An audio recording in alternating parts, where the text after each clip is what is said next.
Hey guys, hello everyone and welcome to the channel. So this video is not a usual strategy video. I'm not going to talk about what topics to study, from where to study, because for that there are many videos on YouTube. Even on my channel also you'll find a lot of videos regarding what topics to study and from where to study. This video is basically about that how you should change your preparation strategy according to the changing pattern of CSIR. Now officially CSIR has not changed anything. There is no change in syllabus, there is no change in examination pattern, but unofficially if you just see the previous few years of paper, you will see that CSIR has started changing the way of asking questions. Okay, so that's what is major concern now. Especially if you see CSIR 2020 exam, you should understand that now CSIR is not asking that direct questions. So everything I'm going to talk about in detail in this particular video. So do watch this video carefully, and if you have not subscribed the channel yet, do consider subscribing it. I make usual contents for CSIR net exam, GATE exam and all competitive exam, and apart from that, especially for chemistry, the videos are there on the channel. Do consider subscribing this channel, and now without wasting any time, let's continue with our video.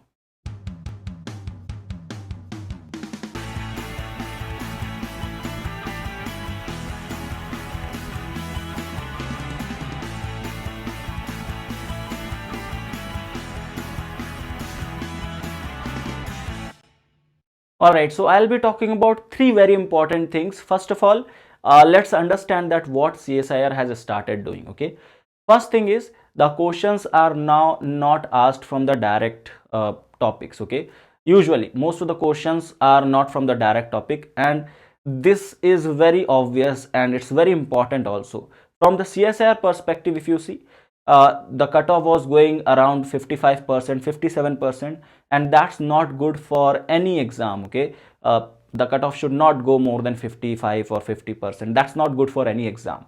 The reason why it is happening, it's because now everybody is having access to the contents. Earlier, if I talk about 2 or 3 years back, when the YouTube was not that much evolved, especially for the CSIR net, and everybody was not having access to all these things, people were not aware about what to study and from where to study. But now everybody knows, like, what are the topics to focus on, how to make a strategy, how to prepare, what are the things to do during the preparation. And we all, like all of us YouTubers, also the coaching institutes which are now on YouTube channel, also all the free platforms like Unacademy and all, they provide usual contents for these things, right? And now everybody is having access to that, and that's what makes the competition little high. Everybody knows now what to study, and that's what is the major concern for CSIR. Okay, now the cutoff is going high because of that only.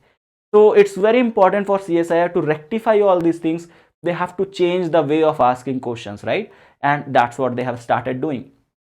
Now the questions are not asked from that direct topics. Let's say, if I just give you an example, earlier the questions were, if a question is from coordination chemistry, electronic spectra, they generally ask from Orgel diagram, but now they have started mixing it with TS diagram, Tanabe-Sugano diagram as well. So that means that you cannot expect direct question, especially from some of the topics. I'll talk about them. Okay, so this is the reason, and that's what you should expect. So that's one thing which is very usual or very obvious. Second thing is, now you cannot go with just two of the topics. Okay, like earlier people just go with organic and inorganic, or physical and inorganic as a combination in the exam, and they easily qualify the exam because there were like the number of questions which they can do from part C and part B, and they can do that. But now it's not that easy. Okay, in order to get through the cutoff, you also need to include the third part as well. All right, so the third part is also very important. Now you cannot just take organic and inorganic and just go with that. You have to include some topics from physical chemistry as well in your preparation. Same goes for, if you are taking let's say inorganic and physical, you cannot do that. You have to consider some topics from organic as well. Now what are those topics? You can, if you are a type of learner who takes organic and inorganic as their majors, and they don't study physical chemistry, or let's say you don't like physical chemistry, it's fine, don't like physical chemistry, but for the competition sake, for the exam sake, you should take some of the topics, especially the easy ones like your solid state, your electrochemistry, your chemical kinetics, thermodynamics, surface chemistry. Even if you don't take thermodynamics, if you feel it difficult, you should just take the basic equations. Okay, so that is very important. All right, so that is for those students who do from organic and inorganic. Let's say you are a learner who takes physical and inorganic and who does not like organic chemistry. Even then you should take some topics like organic spectroscopy. That's really very scoring and very important. Then your general organic chemistry, then your stereochemistry and pericyclic reactions. These topics at least you can do. And general organic chemistry means there comes stability of carbocation, conformational, like the stability of conformation of cyclohexane, then the Gaussian form and all, and then comes your aromaticity. All these types of questions comes under there. Okay, so yeah, these are something which you should consider preparing if you are not taking organic chemistry as such. All right, then also these topics you have to consider. So yeah, this is what you have to do. Okay, you cannot just simply ignore one of the topic and just go with two of them and qualify the exam. Now that is little difficult. If you just go with two of them, okay, it becomes little difficult. So you have to consider the third one. All right, the next thing is part A. Okay, talking about section A. Section A, earlier I have seen students, and now also I have seen people ignore section A as like, I don't know, but they don't even solve a single question in part A. If I talk about CSIR 2020, part A was little difficult. Yeah, I admit that. But then also people don't attempt questions from part A, they just leave it. It should not be done like that. Okay, part A is also there in the exam to give you some marks. If you are ignoring part A, you are simply taking out 30 marks from your total marks. You are just going to like compete for 170 marks, and that's obviously you are just taking yourself a little back if you are not preparing or if you are not doing part A. So part A is also important. Okay, section A is also important. You cannot ignore section A. Now, how to prepare for part A, or how to do, or how to like prepare for section A? For section A, you can follow videos which are there on Unacademy. There are free videos, free classes available on Unacademy platform. You can go there and you can follow them. So that's one of the way of doing it. Second and most effective way, which I found and which I usually tell to students, that you should start teaching especially class 8th to 10th students. If you have in your vicinity, if you have someone from class 8th to 10th, teach maths at least. Okay, teach mathematics, and believe me, if you teach maths, you will be able to do at least 5 to 6 questions from part A easily. Okay, because the questions are from general mathematics only in your aptitude portion. 5 to 6 questions are from geometry, from your area related questions, from your trigonometric related questions. So if you teach someone, you also gain from there, and it will help you in part A. So that is how you can do. Now let's talk about the first thing which I discussed in the video. I was talking about that how CSIR has changed, right? So how CSIR has changed asking question. Now what you can do for that?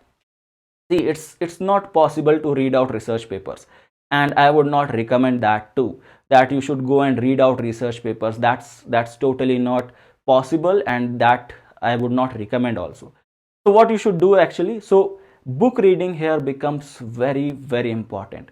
I have discussed with many of my students who have qualified the exam, and I have made a series also in case you have not watched that. So you can watch the series in which I have done a conversation with the toppers, the learners who have qualified JRF in CSIR 2020 exam. They have also admitted this thing, that they actually read books, and book reading now is very, very important. No YouTube channel, no coaching notes, nothing can give you that much level of knowledge which a book can give you. A good book, okay, I'm talking about a good standard book. So book reading becomes very important, especially for your inorganic chemistry. Let's say you don't have time, you cannot give that much time for reading quantum chemistry, for reading Claydon for organic chemistry. Let's say you cannot give that much time, but at least prepare coordination chemistry and organometallic from books. It's really very important, because now the questions are not asked from that direct way that you will get those topics in the notes. That's why. Okay, see, any video or any YouTube channel or any notes whichever comes to you, it comes from a little filter. Okay, let's say a creator who makes a video actually filters out some content, and it tries to provide you the best from his perspective. Okay, the best explanation or the best thing from his perspective. He might filter out few things, and you don't know, you never know whether that filtered thing is asked in exam. Same goes for notes also. If some coaching is providing you a note, it might happen that they have filtered out some of the things and they have presented it in that their notes. If you prepare from their notes, you might not know those things which they have filtered. Okay, so that's why reading standard book is very important. Which books to study for coordination chemistry and organometallic, it's all up to you. For coordination chemistry, there are a few books which I would recommend. One is your James E. Hui. If you don't like James E. Hui, if you don't understand the language of James E. Hui, you can follow Ajay Kumar as well. For coordination, these are two very standard books.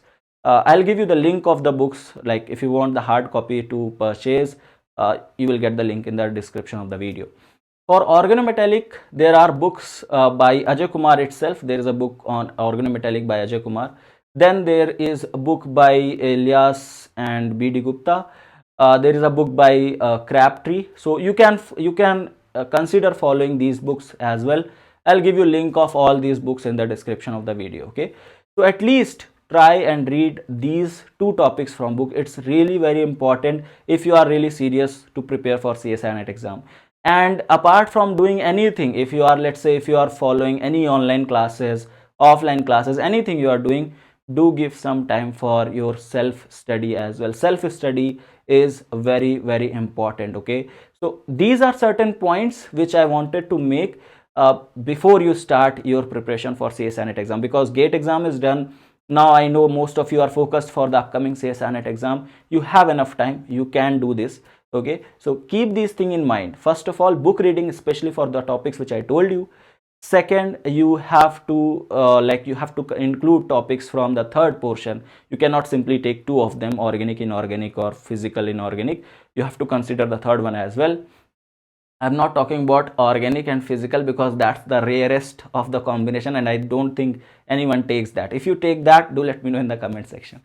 And one more thing I told you about the part A. Okay, part A you cannot ignore. Even if you can't do anything for part A, at least try to solve previous 10 years of part A questions. Okay, that will also give you a lot of lot of confidence and a lot of information, and that will help you out to prepare or to solve question in the upcoming exam. Okay, so at least you can do this thing. And yeah, these things, okay, these important things are there which you should do before you start your preparation for CSIR NET exam.